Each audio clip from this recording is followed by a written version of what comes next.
بەناوی خوای بەخشندە و میرەبان خۆشەویستان و ئازیزان لە جێگاکان سڵاو و ڕەحمەتی خوای گەورەتان لێبێت. من ئیبراهیم زیادم پێ خۆشحاڵم جارێکی دیکەش لە پرۆگرامی مایکی پێیام بە خزمەتیەوەی ئازیز و خۆشەوی شاد دەبمەوە. دەڵێن مرۆڤەکان لە کاتی ئاساییدا هاوڕێی یەکترن، بەڵام لە کاتی تنگانەدا دەبنە برا. لە نێو جەرگەی بازاڕی شاری هەولێرم قسە دەکەم لەگەڵ بەشێ لە هاوڵاتیان لەسەر ئەو ڕووداوەی کە بەداخەوە لە چەمچەماڵ و شۆڕش و تەچە ڕوویدا. بابزانم ئەوان قسەیان چییە؟ چەندێک هاوسۆزی خۆیان بۆ خەڵکی چەمچەماڵ و شۆڕش و تەچە دەردەبڕن و چۆن یارمەتی خەڵکی چەمچەماڵیان داوە و چەندێک دڵخۆش بوون بەوەی کە بینیان خەڵک لە هەرێمی کوردستان بە شێوەیەکی گشتی یەکگرتووە کۆمەک کۆ دەکاتەوە، هاوکاری مادی دەگەیەنێ. ئێوە لەگەڵمان نابن، بیسەر و بینەرمان بن.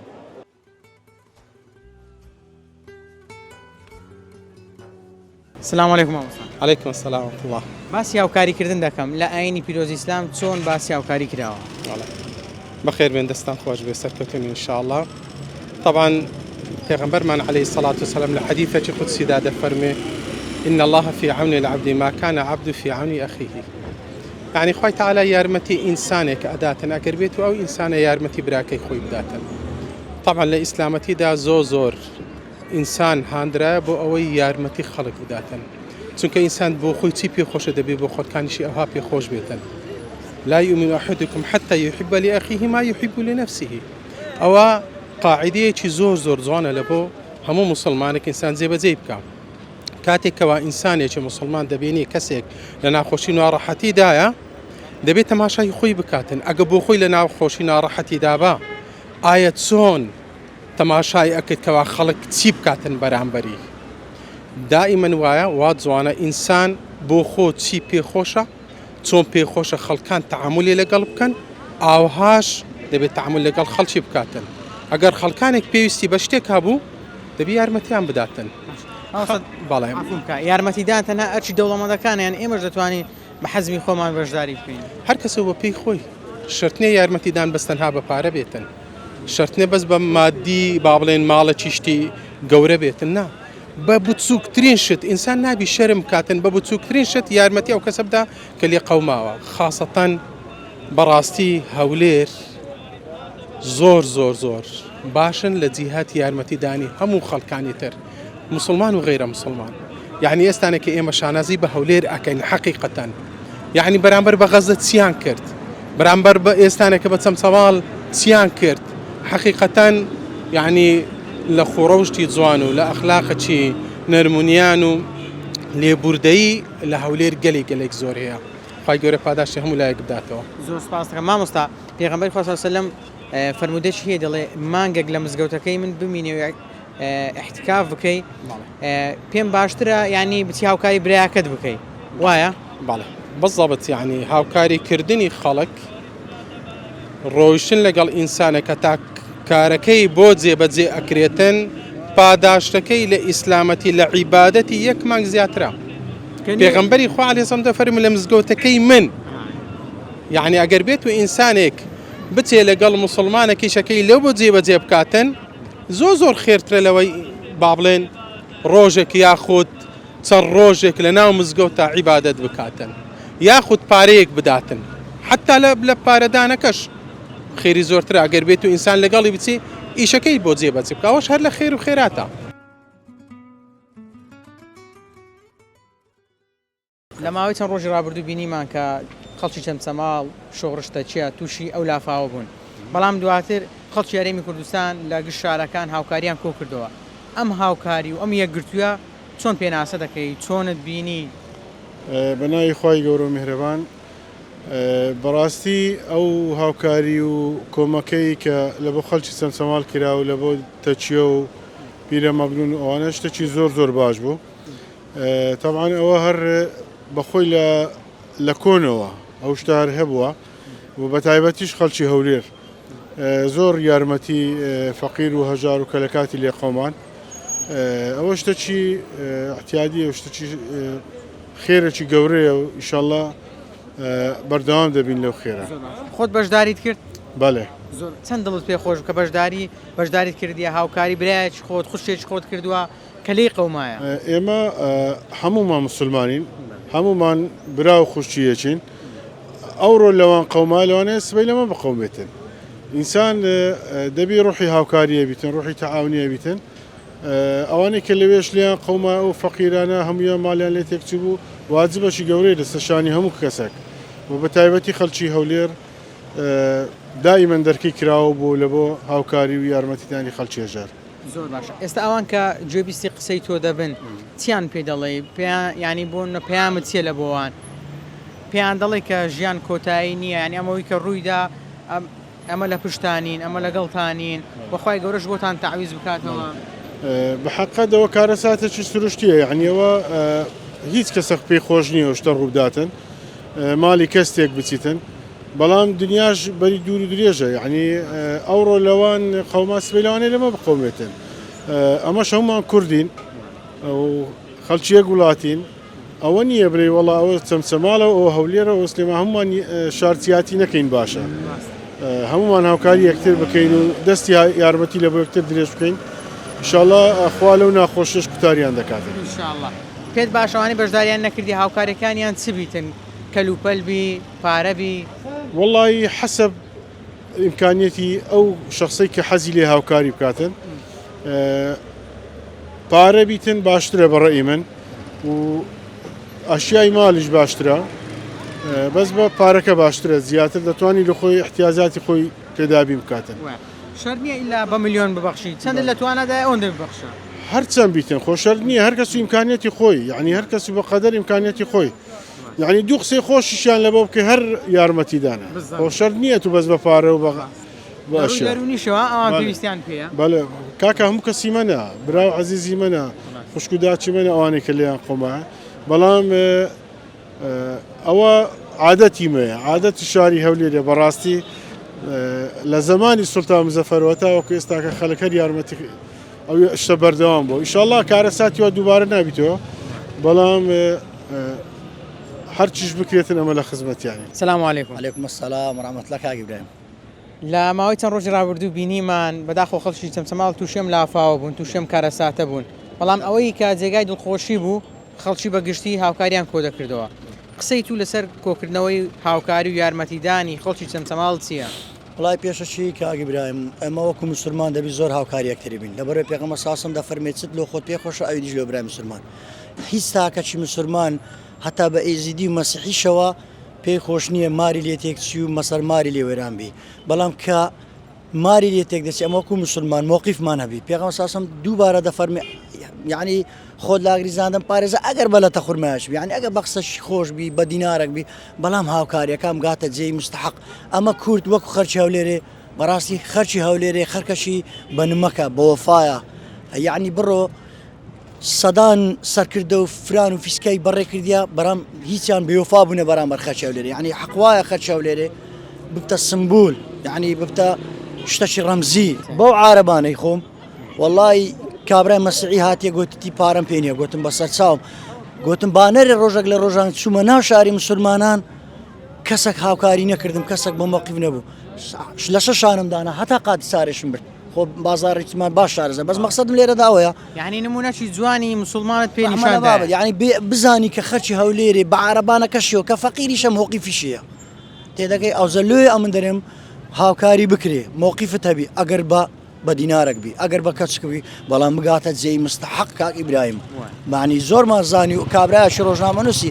سەدان کەس بۆەوەی پاروی چەوربی خواردی تێدەگەی ئینسانی مسلمانیش نابی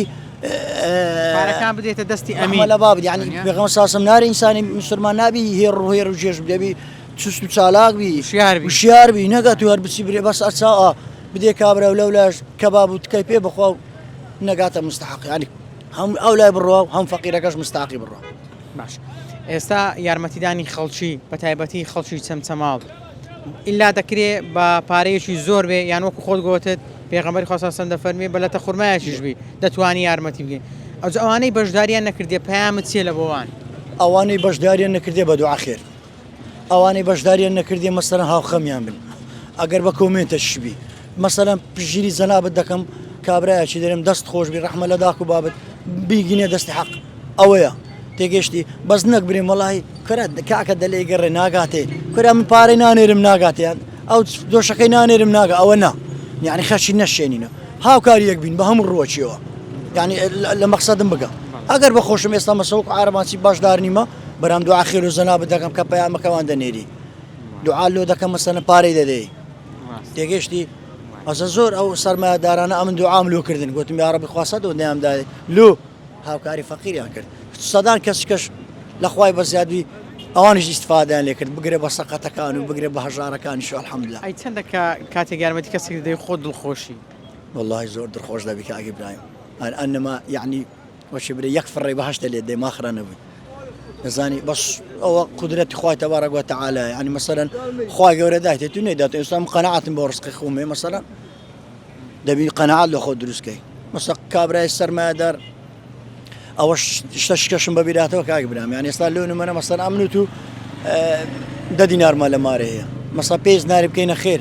کابرای سەرمایه‌دار لەوانێ بە بلیۆن دەفتەری هەبی یعنی حسابمان وەچیەکە ها لۆ ئەمە نیوەی مارمان کردە خێر ئەویش لەوانێ ڕبعشی مارە کرد دەخێر ڕەنگەی تو زیاتریش لەبەرەوەی نیوەت کردیتەوە ئەوەش دەدا هەیە دەبی هەموو لایەکمان بە قسەی خۆش بە دوعا خێر بە پشتگیریکردنی بەس بگاتە جێمەکانی خۆی ئینشاءالله.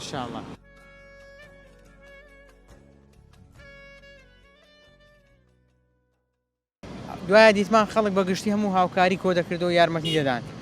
ئەوە چەند درت پێ خۆش کە دەدیت خەڵک هەموو پشتیەک دەگری برای یەکەن خوشک و برای یەکترێن دەستی یارمەتی بۆ یەکتری درێژ دەکەن ئەوە زۆر باشە شتێکی باشە ئەوە هەر بمێنێ لەناو خۆمانە وەکو کابراوەتی کوردەواری خۆمان هەر خۆشە ئەوەی کە ئیمکانێتیە بێ هەر باشە یارمەتی ئەمدا ئەو بدا ینی خی گەورە بۆی خاتە بەر جەزا قیامەت بۆ ئینشاءالله ڕاستەکەی دڵ خۆش بووە کامت دیت هەموو بێکەوە هاوکاریان کۆ دەکەن الحەمدوللا لەخوا بەزیابێ زۆر باش بوون هیوادارم نمونەیان زۆر بووە لەوەچی ئەمڕۆ لە تۆمسەماڵ بە ڕۆژێکە لە شوێنێکە بێ وایان نا ئەوانەش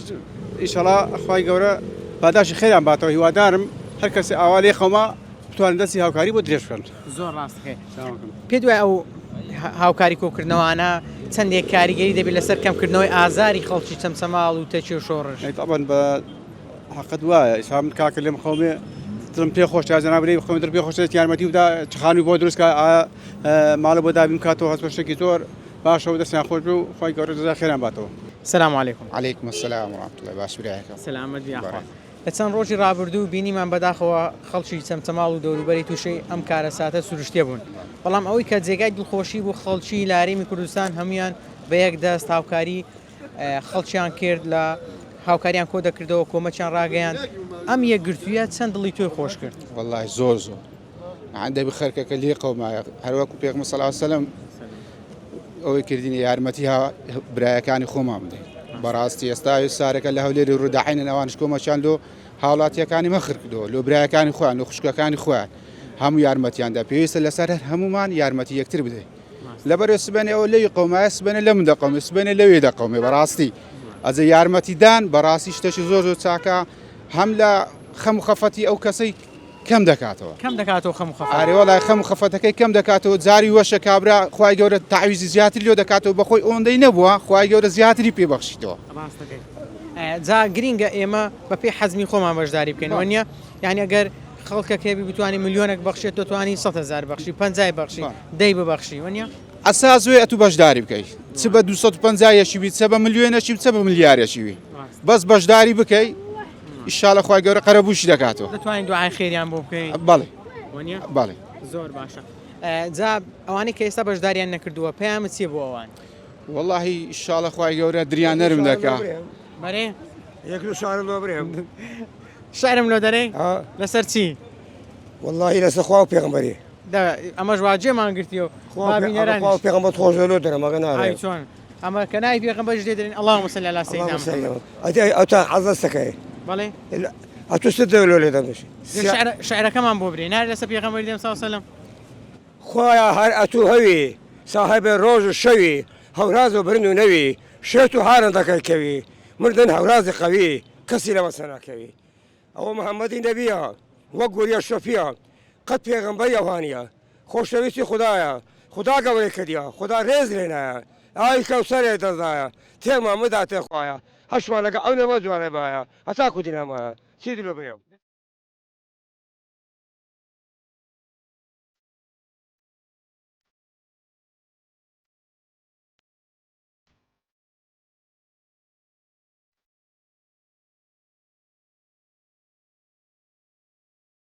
سلام علیکم. وعلیکم السلام ورحمة الله وبركاته. باش انشاءڵڵا باش سپاس دەکەم. یاخۆ باش بی لە ماوەی چەند ڕۆژی ڕابردوو بینیمان خەڵک کۆمەچ کۆ دەکردەوە یارمەتی کۆ دەکردەوە بۆ خەڵکی چەمچەماڵ و تەچێ و شۆڕش کە تووشی ئەم کارەساتە سروشتێ بوون چەند مای دڵخۆشیە کە دەبینی هەمومان هەست بە بەرپرسیارەتی دەکەین دەبینین کە بۆ یەکتری خوشک و برای یەکترین یارمەتی بۆ یەکتری کۆ دەکەینەوە بەتاکید دەست خۆش بی سپاس ئەو کۆمەکردن و یارمەتیدانەی لە هەولێرەوە لە بۆ ناوچەکانیتی کوردستان بەڕاستی جێگای دەستخۆشە لە خەرشی هەولێر و تایبەت ئەگە قسەی بکەیت مەسەرەن لە هەموو شارەکان دۆکە زاخۆی سولێمانی سفرق ناک گرنگەوەیە هەموو لە بەکو برایانەوەکو ئینسانە هاوکار بوون کۆمەکردن پێم وایە هەم ئەرکەچی ئەخلاقی ئینسانیە هەم ئەرکەچی ئاینیشە لە ڕووی دینەوەش شتێکی زۆر جوان بوو سیمایەکی جوانی بە کۆمەلگای کوردی بەخش تایبەت خەرچی هەولێر و ئەمن خۆم لە هەولێردا دەنشم یعنی بەڕاستی خەرچی هەولێر و ناوچەکان بەهام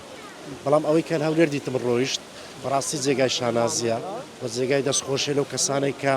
بە مادی بە معنەوی بە یارمەتی بە قسەکردن بە خەم خواردن ئەوانە بەڕاستی لە بۆ کۆمەلگای کوردی دەبتا بۆردەك شتەش جوان بوو یعنی لەو ڕۆژە ئەوە دەسەلمێنی کە کورد یەک دەنگە یەک ڕەنگە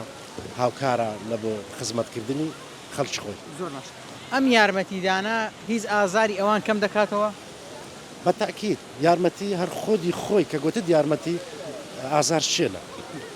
تۆ کە ئازارە کتەبی کەسێک یارمەتیدا ئازار شێنە یعنی ئەمە نارێت 100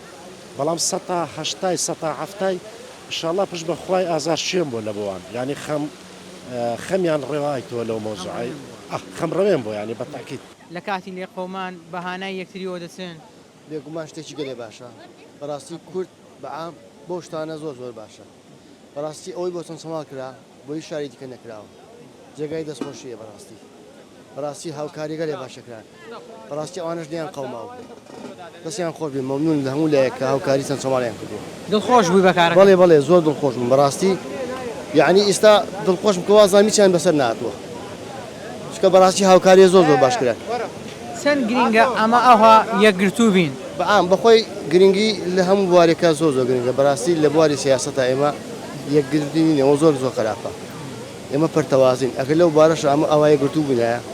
هیچ کەسێ زەفەری پێمان نابێت ئەوەی کێشەکەی ئێمە ئەوەیە ئەمە لەو حاڵەتەیە گرتوونین بەڵام لە حاڵەتی خێرخوازیە زۆر باشین بەڵام دەگرێت سەر باری سیاست یەکگرتوونین پەرتەوازیە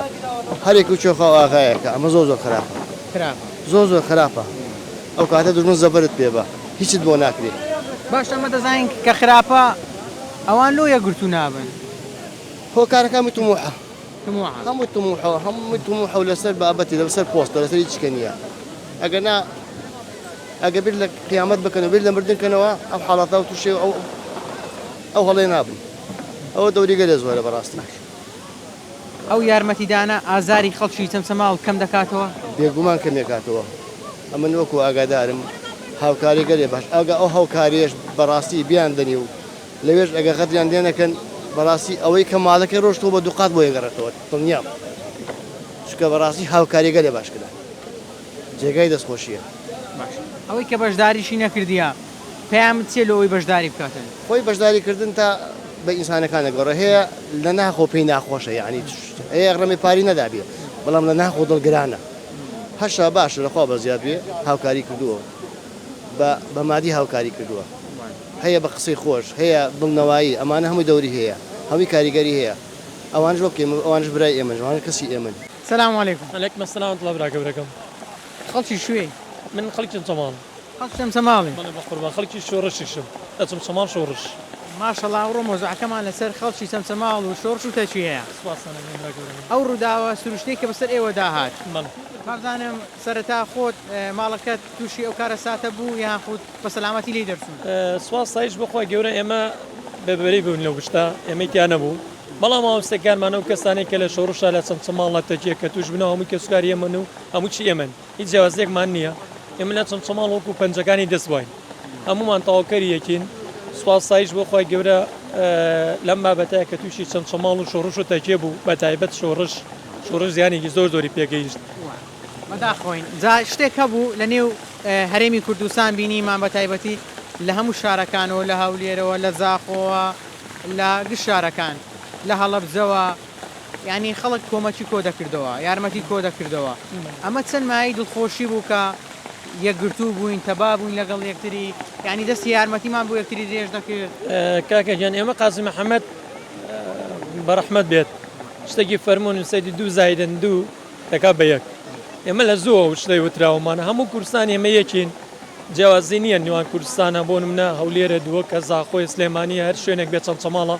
سواس سایش بەخوای گەورە سواسی هەموو لایەکیانەکەن هەر کەسێک بە ڕستەیەک بە کۆمنتێک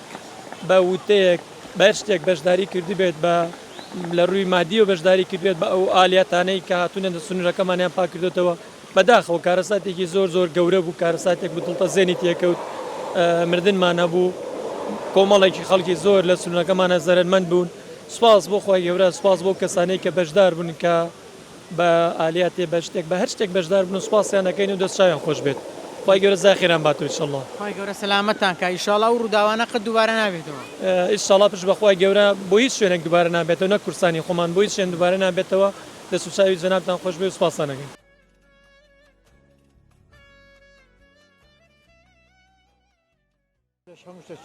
بەخێراتین جەنابتان بکەین سەلامەتی سوپاسی هەموو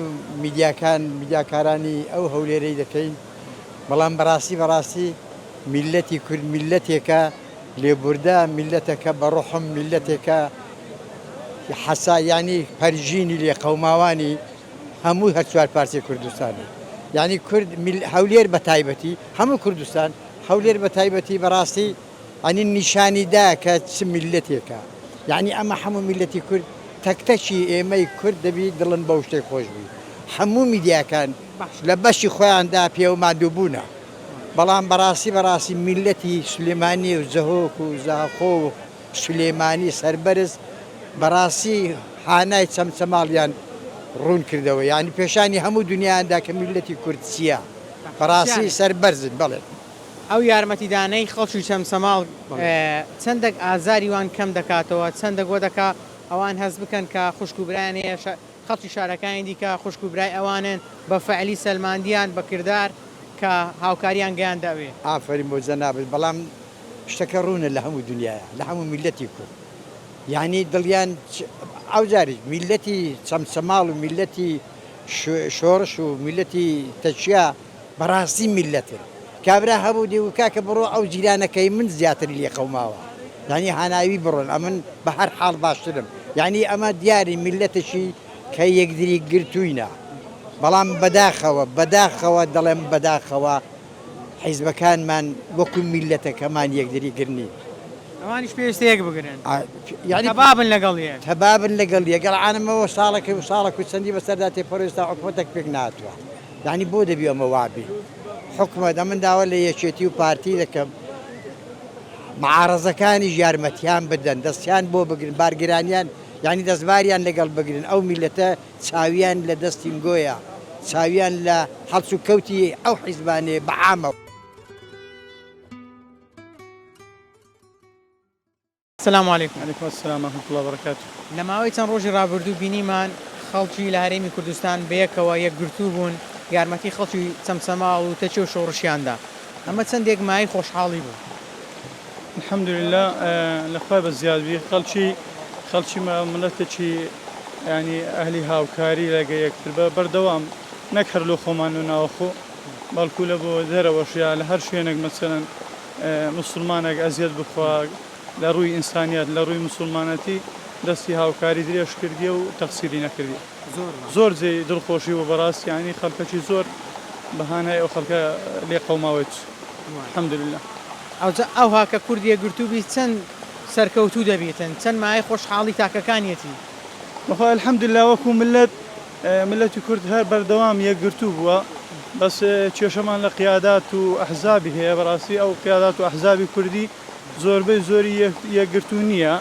خاصن لە بەغدا و لەو شوێنانە بە بەردەوام لێرە یەکگرتووە بەس لەو لای ئەوە نییە ینی مەسەلەن لەو کاری خێرخوازی و خاص بە دەرەجەیەک خەڵکانی مسلمان و دیندار و خەڵکی خوارە یەکگرتوونە عیبی نییە بەس پرسیارێک بکەم ڕۆڵی حیزبە ئیسلامیەکان لە یارمەتیدانی خەڵکی چەمچەماڵ و شۆڕش و تەچێت چۆن بوو الحمد لله زۆر باش بوو بەتاکید لە هەموو شتێکی ئەو هەلا لێ قەومانێک یان پێویستی خەڵکی لە بۆ هەر شتێکی بە دەرەزەیەک حزب ئیسلامیەکان پێشەنگن لە پێشەوەی ڕێزەکان و لە خۆیان ڕادەست پێ دەکەن لە کۆمەک و کۆکردنەوەی پارە و هەر شتێکی پێویست الحەمدولله. ئەمە ئازاری خەڵکی چەمچەماڵ کەم دەکاتەوە؟ بەتەکید خەڵکە گلەی قەومە هیچی نمایە لە مارێ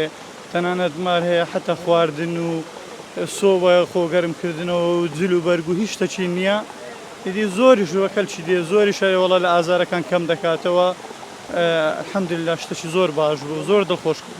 بوو زیاد. لە چەند ڕۆژی ڕابردوو بینیمان خەڵک لە هەرێمی کوردستان بە شێوەیەکی گشتی کۆمەکی کۆ دەکردەوە بۆ خەڵکی چەمچەماڵ. جا ئەم دیمەنانە چەند مای خۆشحاڵێک کە ببینی کورد ئاوا هاوکاری یەکتر بکەن. زۆر خۆش بوو، یعنی لە لای ڕۆژهەڵاتیش ئەمە زۆر دڵخۆش بووین، زۆرمان پێ خۆش بوو، یعنی باوەڕکەی شتی هێندە خۆش نەبووە، زۆر خۆش بوو. خەڵک تا لەوێش خەڵک کۆی دەکردەوە. کەواتە ئێمە دەبێت لە کاتی تنگانە و ناڕەحەتیدا برابین بۆ یەکتری. حتمما دەبێ وابین، دەبێ برابین، دەبێت لە کاتی تنگانەدا برابین. دەستت خۆش بێ ئوستاس. دێمە لای جەنابەت ئەوەی کابینیت هاوکاری کۆ دەکراوە ئەم دیمەنانە چەندێک واتەکە ئازاری خەڵکی چەمچەماڵ کەم بکاتەوە. من بۆ خۆم بە عنوانی کوردێکی ڕۆژهەڵاتی کە لێرەمە و ئەو شتم دیت بەڕاستی خۆشحاڵ بووم، بەڕاستی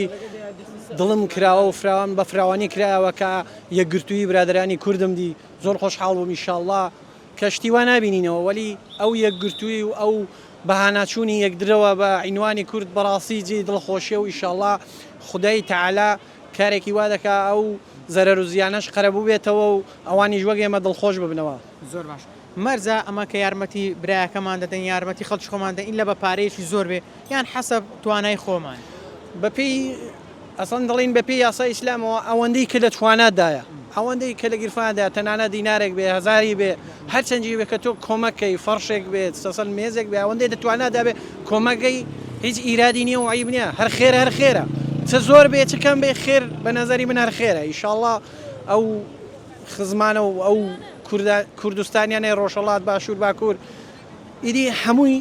هەڵمەتێک کۆکەنەوە و ئینشاءڵڵا ئەوانیش دڵخۆش بوون و بە ناخۆشیان نەبینینەوە ئینشاءڵڵا لە خۆشیاندا ببینینەوە. خۆت هیچ بەشداریت کرد؟ بەڵێ ئێمەش کە واردی هەولێر بووین وانەیەکی شاندانا بوو یارمەتی ئێمەش لە توانای خۆماندا یارمەتیمان کرد ئەوەندەی کە لە توانەماندا بوو. دەستت خۆش بێ. چۆنی؟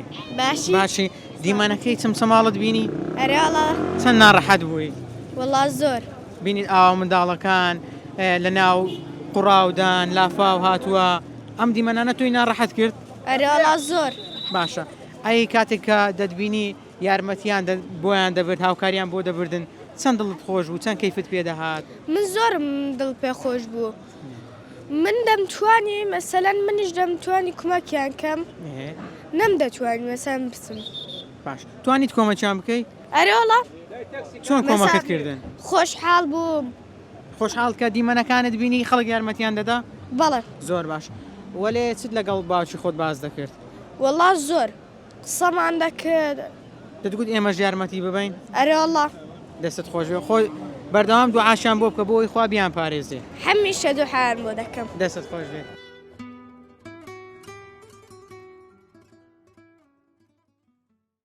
ژیان بەرزی و نزمی زۆری تێدایە. جاری وایە تۆ لە لووتکەی جاری ژوا هەیە دەکەویت و پێویست بەدەستێکە بۆ ئەوەی هەڵبستیتەوە. با تۆ عەلەیکوم السەلام ورحمەتوڵڵاه با تۆ دەستت هەبێت لە یارمەتیدانی خەڵکی دیکە کاتێک کە برایەکت کە کەسێکت پێویستی بە یارمەتی تۆ هەیە